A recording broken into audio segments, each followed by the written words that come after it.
Bolsonaro, a aceitação do Agrimã nos Estados Unidos? Quando que o senhor manda, né, pro Senado, já que saiu o Agrimã?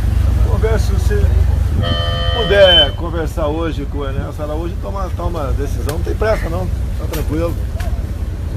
Foi um Agrimã até um pouco diferente, né, lá do pessoal, então eu estou muito feliz aí. E tenho certeza que esses laços de amizade e comerciais dos Estados Unidos serão potencializados com o Eduardo lá. Diferente por quê, presidente? Você falou porque teve o linguajar pessoal do documento que eu recebi. O senhor pode contar pra gente? É pessoal, o próprio punho do Trump, se ele autorizar, o Felipe G. Martins vai entrar em contato, se o Trump autorizar, daí eu mostro pra vocês aí. Muito pessoal. Presidente, como o senhor interpretou a TGR, passamos para talvez sexta-feira, semana que vem, a gente decida aí. Por que, presidente?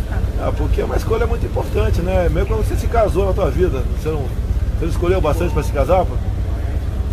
E ela também escolheu bastante para casar contigo. Aumentaram os candidatos? Não, isso aí tem... Todo mundo tá no páreo, uns 80 no páreo, é isso? Tem bastante gente. Tem uns 80 no páreo. O ministro Moro fez alguma recomendação? Né? E ele, grande parte, eu me aconselho com ele muita coisa. Qual foi? Eu sou técnico do time de futebol, ele é um jogador, então o jogador conversa comigo, dá sugestão, esse nome talvez não dê certo, aquele seja melhor, assim como os demais ministros. Eu sou uma pessoa que, para contrariar que muito falaram de mim no passado, né, eu sou extremamente democrático. Presidente, o Rodrigo Maia disse que o senhor é um, abre aspas, fruto dos nossos erros.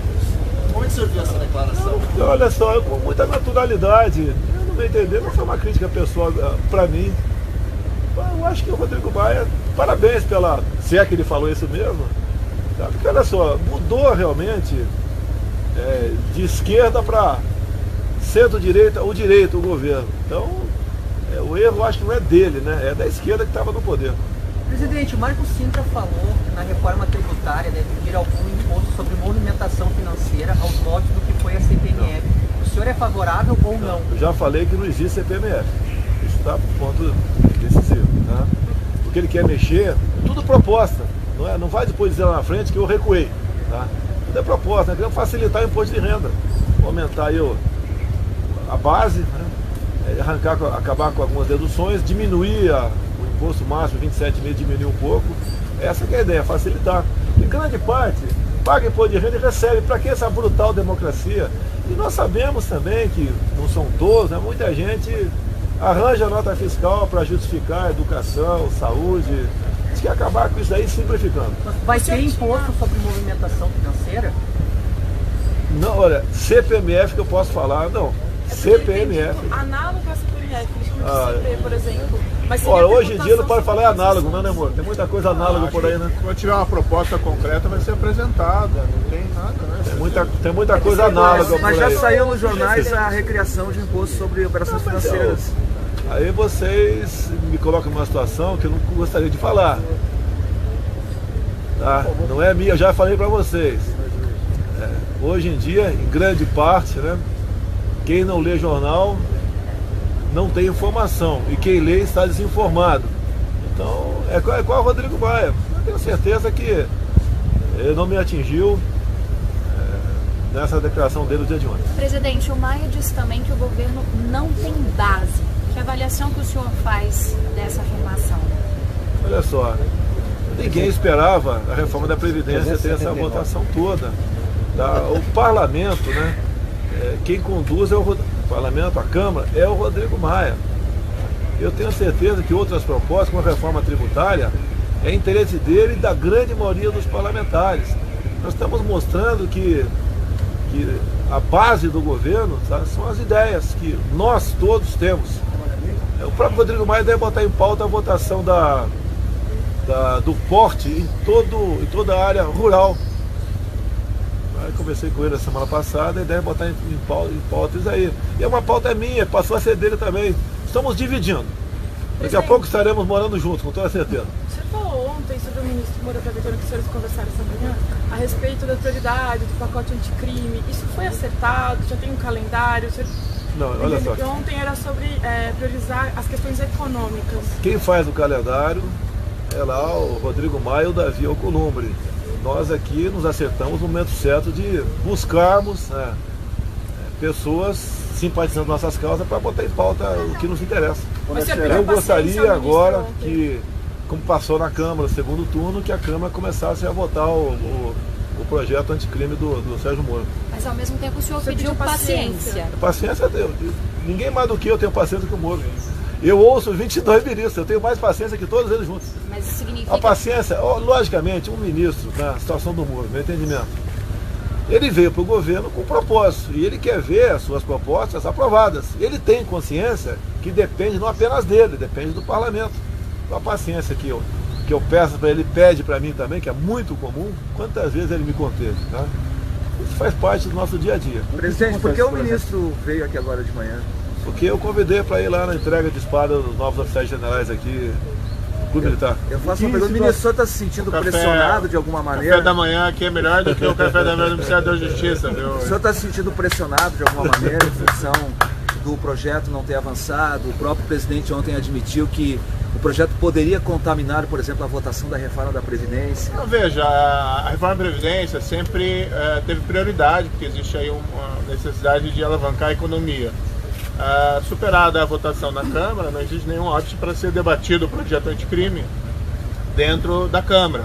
É um projeto importante, é um projeto do governo Bolsonaro. Não seria possível esse projeto se não fosse a eleição do presidente, né? Se tivesse tido outro resultado na eleição, provavelmente a gente estaria discutindo anistia criminosa, alguma coisa assim. Na verdade, nós estamos discutindo um projeto que fortalece o combate ao crime, e esse projeto foi muito discutido com o presidente. Tem a aprovação do presidente, é um projeto do governo. O senhor se sente pressionado de alguma maneira? Pressionado? Sim. Não, talvez pela imprensa. COAF, o que acontece com o COAF? Nós, projeção nossa, na MP, ir para a Justiça. O Congresso mudou, é natural, e indo para a economia, ter alguma mudança. Agora, o que nós pretendemos é tirar o COAF do jogo político. Tá? Pretendemos, pretendemos. Vincular o BC? E temos conversando, exatamente, você já está sabendo, é vincular o Banco Central. Daí acaba, tudo onde tem a política, né, mesmo a gente tendo bem intencionado, sempre sofre pressões de um lado ou de outro. A gente quer evitar isso daí. Não há desgaste para mim nem para o Moro. O COAF lá, não, porventura, caso vá para o Banco Central, vai fazer seu trabalho sem qualquer suspeição de favorecimento político de um lado ou do outro. Leonel segue no cargo se for para o BC, presidente? Aí depende, vai depender, olha só, se vai ser o Banco Central, quem vai decidir é o Roberto Campos. Agora, o que parece que ele pretende é ter um quadro efetivo do COAF, que mudaria de nome, inclusive. Como que isso mudaria a questão de indicações políticas, presidente? Olha só, eu posso hoje chegar para o Moro e falar, Moro, tira o cara da COAF aqui, chega no entendimento, tira. Quer evitar isso daí. Quanto menos o Estado, a política interferir no destino do Brasil, eu entendo que seja melhor. Você tem o nome? Vai falar com o Rodrigo Maia sobre isso? Eu nem casei contigo antes, quer arranjar o nome do nosso filho. Não tem tempo aí. É que você falou que já teria um novo nome. Não, imaginei que você não tem um novo nome. Ontem o senhor falou que falaria sobre o ouro. Não, faltaram alguns dados. Foram 700 quilos de ouro roubado. O imposto total está na ordem de 7%, mas eu quero apurar o valor exato. Eu quero mostrar que essas riquezas, como o ouro, saem do Brasil, a maioria de forma clandestina, e nós temos que botar um freio nisso. Eu acredito que não podemos mandar para fora as riquezas dessa forma. Você vê, o próprio Roraima exporta ouro com uma mina apenas legal, que produz muito pouco, exporta uma grande quantidade de ouro. Agora, quando fala legalizar o garimpo, o mundo cai na minha cabeça. O que é legalizar o garimpo? É dar dignidade para o garimpeiro que não sabe fazer outra coisa. Porque eu já rodei em garimpos pelo Brasil. Né? É dar dignidade, legalizando, ajuda a preservar a questão ambiental, a gente vai fazer tudo para que não haja consumo de mercúrio, é isso que queremos fazer o garimpeiro. E essa riqueza produzida lá, venda aqui no Brasil. Essa riqueza fica aqui dentro, quem sabe para a Caixa Econômica Federal, ao lado de um pelotão do Exército. Mais ou menos, não me critique, por favor, e o Padrão foi um pouquinho Serra Pelada, arrumou o negócio, estava bagunçado, foi lá o Exército Brasileiro, foi lá a Caixa Econômica e arrumou bastante a extração do ouro. E o ouro tem que ficar, no meu entender, em grande parte no Brasil. Presidente, só para ficar claro sobre a questão do Eduardo, ele conversa hoje com o chanceler Ernesto, e após a conversa, o senhor confirma, envia ao Senado a indicação dele para embaixador nos Estados Unidos? Sim, está vendo, eles que acertam a data para mim. Por coincidência, eu acho que foi o Eduardo que apresentou o Ernesto, agora o Ernesto está apresentando o Eduardo, tá vendo? Ó, bota o laço familiar da Globo aí, mais um. Falou, O senhor envia bota hoje, lá, bota então? lá. O senhor envia 102 hoje, passa para 104 parentes no meu gabinete. Falou? o senhor envia hoje essa mensagem ao Não Senado? tem tanta pressa não, pode ser segunda-feira, terça. Aí o Eduardo que decide, traz para mim o papel lá que a gente assina. Hein? Presidente, a Confederação Nacional dos Municípios. Dos Estados Unidos, o senhor Me quer? recebeu uma carta? Recebi. Como tá? Não posso falar porque é do próprio Punho, porque o Moro mandasse uma carta para mim, do próprio Punho para ele. Segura, se o Trump autorizar, eu vou ficar muito feliz em divulgar, muito feliz. Okay? Presidente, de alguma maneira, os Até porque o dados, estilo dele é bem parecido do meu. os dados apresentados pela Confederação Nacional dos Municípios, de alguma forma, refutam a informação do presidente da Caixa de que os municípios e estados nordestinos estariam inadimplentes e por isso não estariam recebendo os recursos da Caixa Econômica Federal. Os números mostram que, na verdade, essa inadimplência ela é quase que geral e ainda assim o dinheiro é liberado para outros estados, para outras regiões que não dos estados do Não Nordeste. procede. Tem os governadores do Nordeste, eles querem separar o Nordeste do Brasil. Não vão conseguir. Não vão precisar de outro Caxias para manter o Brasil unido. Eles acham que são os tutores, são os reis da área. Não são os reis da área.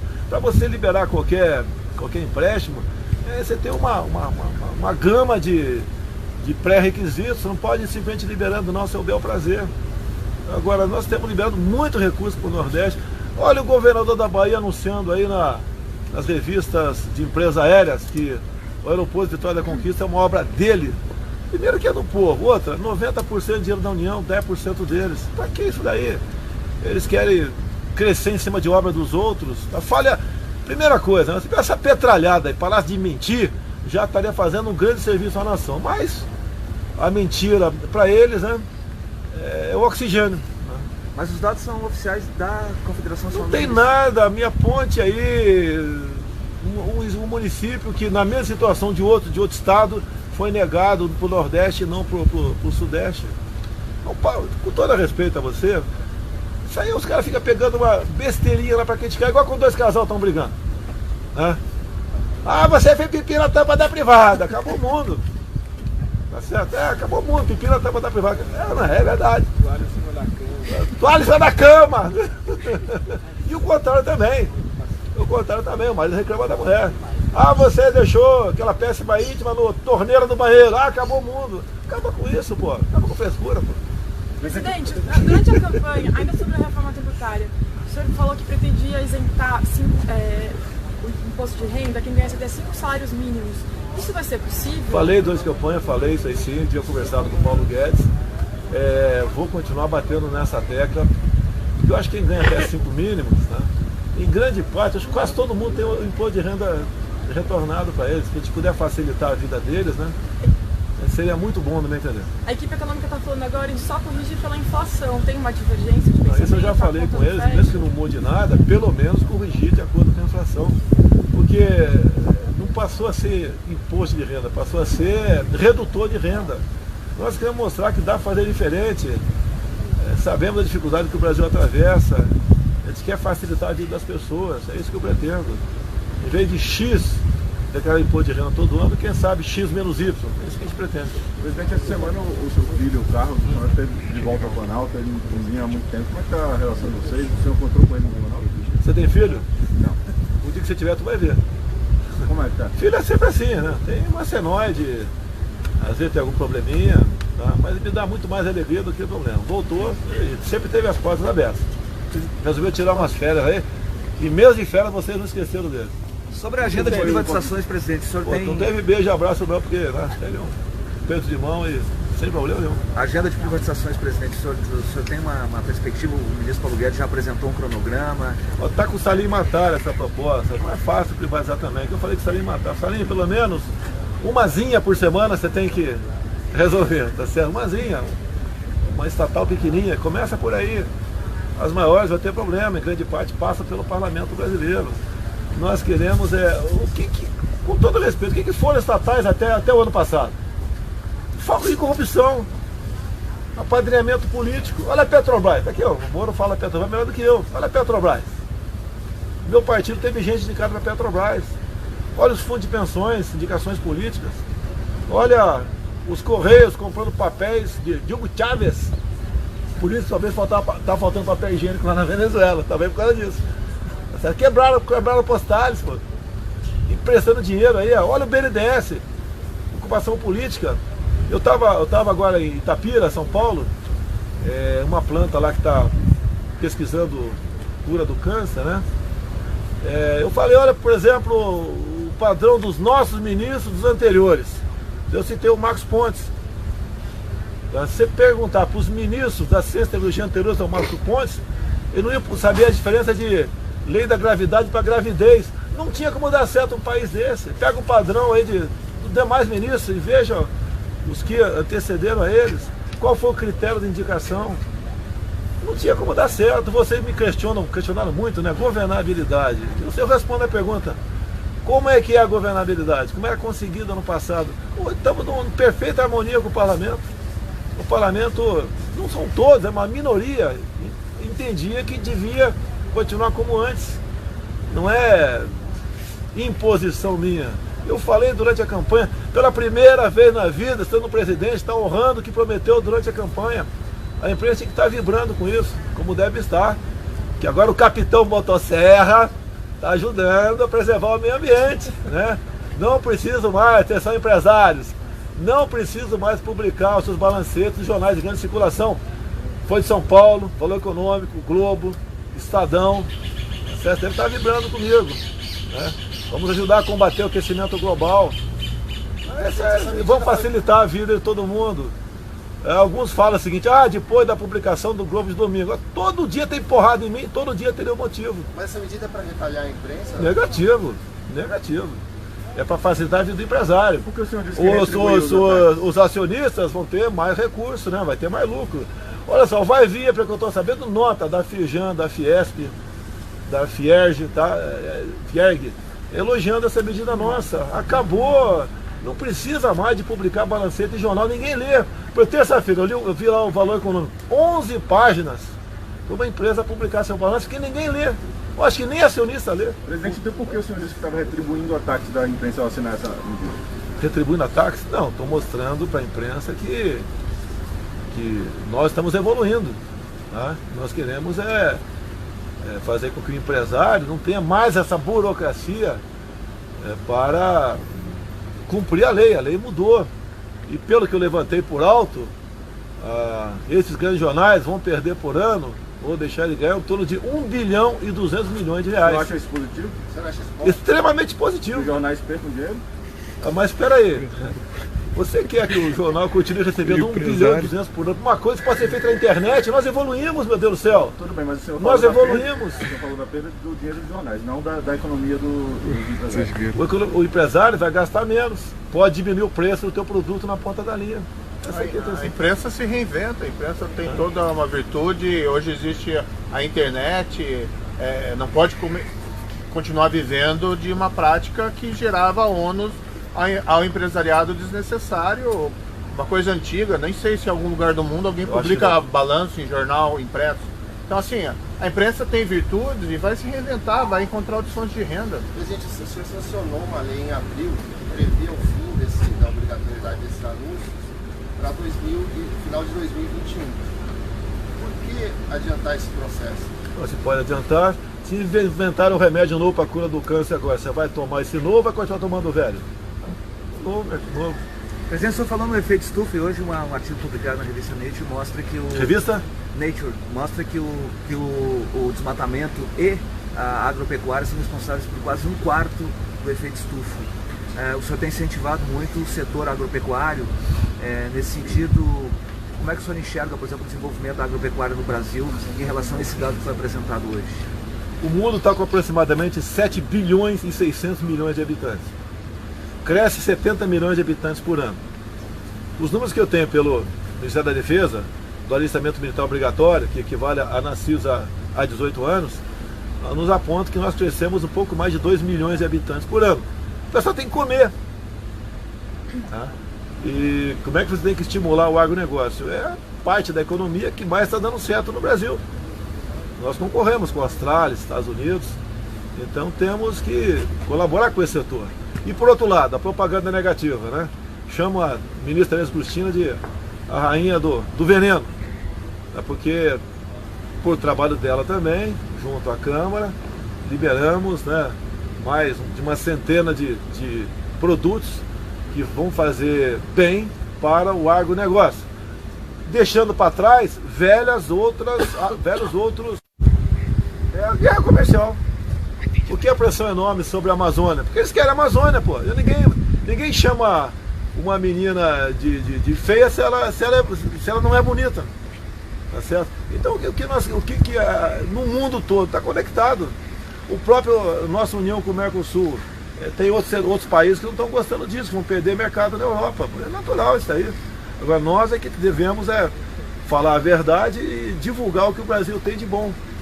E se tirarmos o agronegócio fora, os nossos commodities, a gente vai viver do que na economia? Presidente, é possível crescer com preservação? Sim, eu acho que sim. Bom, se tem que alimentar e aumentar. É só você deixar de comer menos um pouquinho. Tá? Quando se fala em poluição ambiental, é só você fazer cocô dia sim, dia não, que melhora bastante a nossa vida também. Tá certo? Agora, o mundo, quando eu falei que cresce quase 70 milhões por ano, precisa de uma política de planejamento familiar. Não é controle, não. Você vai estar na capa da Folha, mãe, que estou dizendo que tem que ter controle na natalidade. Planejamento familiar. Só que as pessoas que têm mais cultura têm menos filhos. Eu sou uma exceção à regra, tenho 5. Tá certo? Mas como regra é isso. Presidente Bolsonaro, qual vai ser o argumento que o governo vai usar para convencer os senadores a aprovar essa indicação? Argumento? Eu conheço um montão de senador que são amigos meus. Fiquei 28 anos dentro do parlamento. Ele é uma pessoa muito bem relacionada lá dentro também.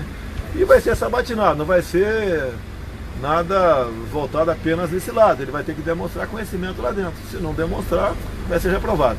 Presidente, em relação à excludente do estúdio, queria saber quais pontos de diferença, aproveitando a presença aqui do ministro Moro, porque o pacote anticrime ele já previa algumas modificações em relação à legítima defesa, excludente do estúdio. Eu queria saber quais são as diferenças entre o projeto que o senhor está prevendo e o pacote anticrime. Bom, eu falo, depois eu complemento, se for o caso. A proposta que o presidente está colocando é uma proposta em construção. Quando tiver a proposta finalizada, isso vai ser dado publicidade, vai ser trabalhado no parlamento. O que existe é um receio, somente de agentes de segurança pública, que muitas vezes trabalham em condições extremamente difíceis, quase às vezes em zonas de guerra, lugares dominados pelo crime organizado, um receio deles serem processados por terem se defendido. Então tem que se encontrar uma solução que, vamos dizer assim, proteja o agente de segurança para realizar o seu trabalho. Claro que isso não significa qualquer licença para matar ou coisa parecida. O criminoso tem que ser preso e não ser morto. Agora, precisa se discutir esse tema, porque vamos dizer assim, a questão da segurança pública no Brasil não é algo assim tão simples. O governo do presidente tem avançado bastante, isso tem sido noticiado inclusive por instituições que não são lá muito simpáticas ao governo, que os índices de criminalidade estão caindo. O governo apresentou essa proposta, o projeto anticrime tem propostas importantes, o que não significa que outras propostas não possam ser apresentadas para aprimorar. Ministro, o Congresso discute uma nova desabilitação, eventualmente uma substituição do relatório do Capitão Augusto. Você vai conversar com o presidente Maia sobre calendário para tentar manter texto com os deputados para o projeto do senhor? Nós conversamos cotidianamente com os parlamentares, seja com o presidente Rodrigo Maia, seja com o Davi Alcolumbre, seja com outros. Agora, existe um processo legislativo que só se encerra quando há a votação. Então nada ali foi perdido propriamente dito. Existe um comitê de estudos, nós respeitamos esse comitê de estudos, ali existem visões às vezes divergentes sobre esses temas, mas claro que o que conta vai ser quando vai ser votado, e o governo vai defender suas posições com respeito aos parlamentares. Se perder, perdeu, se ganhou, ganhou, mas o governo acredita nesse projeto. Esse projeto é importante. O que nós temos feito avançar nessas quedas de criminalidade, nós estamos vendo operações toda hora contra a corrupção, contra o crime organizado. Hoje mesmo uma operação forte contra uma organização criminosa. Isso não era feito no passado, pelo menos não com a mesma intensidade, e tem refletido nessa queda de índice. Agora, mudar a legislação para deixar o sistema de segurança e de justiça mais forte também é importante. Os parlamentares são sensíveis a essas pautas. Os senhores têm uma... Está no projeto do Moro a questão do excesso. O caso Ana Hickman, do cunhado, imagina que passa na cabeça desse homem ao longo desses anos. Ele evitou uma tragédia. O marginal entrou no hotel no quarto do hotel que eles estavam, feriu uma mulher com 2 tiros. Ele dá 3 tiros na cabeça do marginal com arma do marginal. Já foi pedido arquivamento, o MP lá de Minas Gerais fica o tempo todo recorrendo, está para ser julgado novamente. É justo com a Ana Hickman ir para tribunal de júri? Não vou nem falar em condenação. É justo se quer ir para tribunal de júri?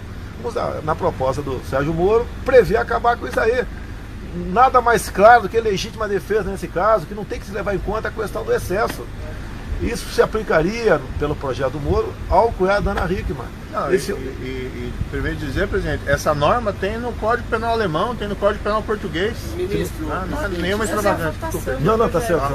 Essa norma se aplicaria, por exemplo, ao policial que sobe o morro atirando a esmo e atinge acidentalmente uma criança? Rapaz, deixa eu responder. Olha, eu me dou bem com o governador Witzel. Eu vou entrar em contato com ele hoje. Eu não vou. Tá? Para convidar você a subir o morro com um policial sem atirar. Tá? Não é atirar esmo, mas subir o morro conflagrado, tomado pelo tráfico, tá certo? Onde esses policiais têm que resgatar um colega que está detido lá, sem atirar. Mas, então, agora, o que acontece é o seguinte, isso é guerra de guerrilha, área urbana. Aí entram mesmo os cruzeiros de ilicitude para a operação de GLO. Está em parte atingido pelo Moro. Pode acertar se a Câmara topar para ver perto dele, deixa bem claro. Vou repetir para vocês aqui. É GLO, garantia da lei e da ordem. Um jovem soldado com 19 anos de idade, com um fuzil no peito, está numa operação dessa. Acaba tendo um efeito colateral. É justo pegar esse moleque, que é torcedor do Flamengo, do Vasco, que vai na praia, tem sua namorada, botar esse cara num tribunal, numa auditoria militar para ser condenado de 12 a 30 anos de cadeia, a responsabilidade tem que ser minha no caso de GLO, tem que ser do governador no caso de policial. E o que o bandido tem que aprender? Que tem que respeitar as Forças Armadas e as Forças Auxiliares, ponto final. É só fazer 2, 3 operações com a exclusão de licitude que acaba, a bandidagem vai acabar. Permite só um adendo assim, não existe isso, policial subir atirando a esmo. O policial é um profissional dedicado para a segurança pública. O propósito principal dele é servir e proteger. Agora, pode acontecer numa situação de confronto, eventualmente um erro, danos colaterais, isso daí tem que ser apurado. Agora, a afirmação de policial sobe o morro atirando a esmo é falsa.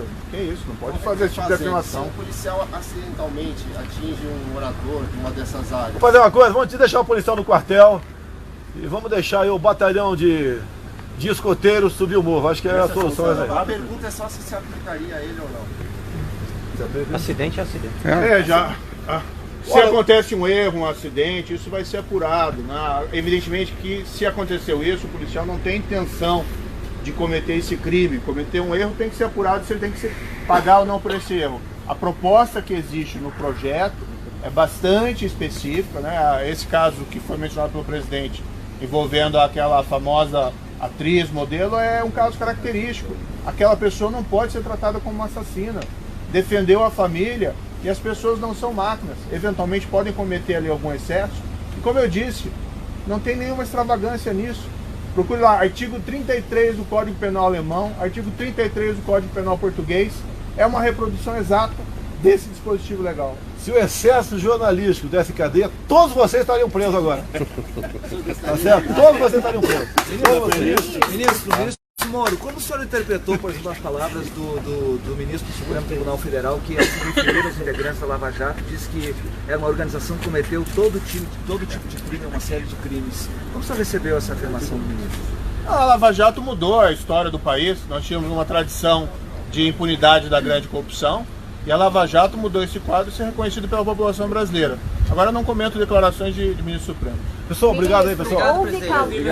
Um abraço dos homens, um beijo das mulheres. Até a próxima.